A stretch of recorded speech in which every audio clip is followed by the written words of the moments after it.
Dubai ভিসার একটি বিশেষ আজকে গুরুত্বপূর্ণ দিন। কারণ দুবাই ভিসার একটি গুড নিউজ কিন্তু চলে এসেছে। বাট অনেকেই দেখবেন যে ভুয়া নিউজ দিচ্ছে যে ভাই ভিসা হয়ে গেছে।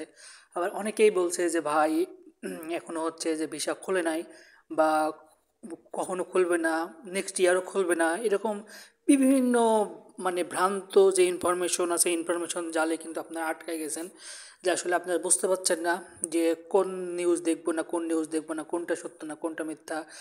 টিভি নিউজ যেগুলো দিচ্ছে সেগুলো সত্য না, বা ইউটিউবাররা করছে সেটা মানে সত্য।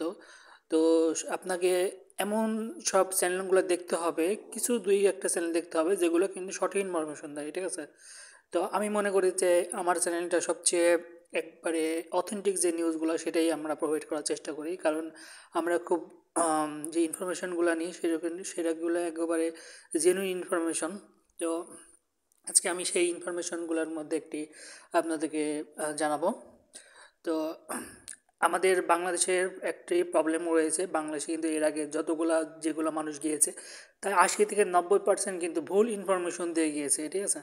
সো এই আরব আমিরাতের পক্ষ থেকে যে মিটিং হয়েছিল বাংলাদেশের অথরিটির সাথে, সেখানে কিন্তু বাংলাদেশে জানানো হয়েছিল যে তারা কিন্তু ভুয়া সার্টিফিকেট, ভুয়া আপনার যারা শ্রমিক না, যাদের কিন্তু শক্তি নাই, যেগুলো যারা কোনো কাজও করেনি, তারা কিন্তু ওখানে গিয়ে অনেক প্রবলেম ফেস করে, তারা কিন্তু কাজ করতে পারে না। এগুলো কিন্তু সেগুলো সেই সেই দেশের জন্য, সেই দেশের অথরিটির জন্য খুবই প্রবলেমের মধ্যে পড়ে। তো এখন থেকে তারা যেতে পারবে যাদের অ্যাকচুয়ালি হাই প্রফেশন ভিসাতে, যাদের যাদের সার্টিফিকেট রয়েছে তারা যেতে পারবে।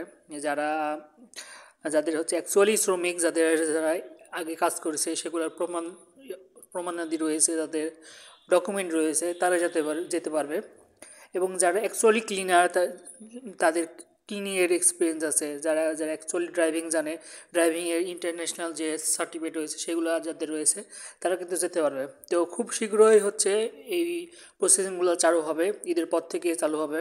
তারপর থেকে আপনারা কিন্তু আরও আমাদের যেতে পারবেন, কিন্তু আপনারা কখনোই ভুয়াভাবে যেতে পারবেন না, মানে আগের দিন শেষ, আগের দিন বাগে খেয়েছে।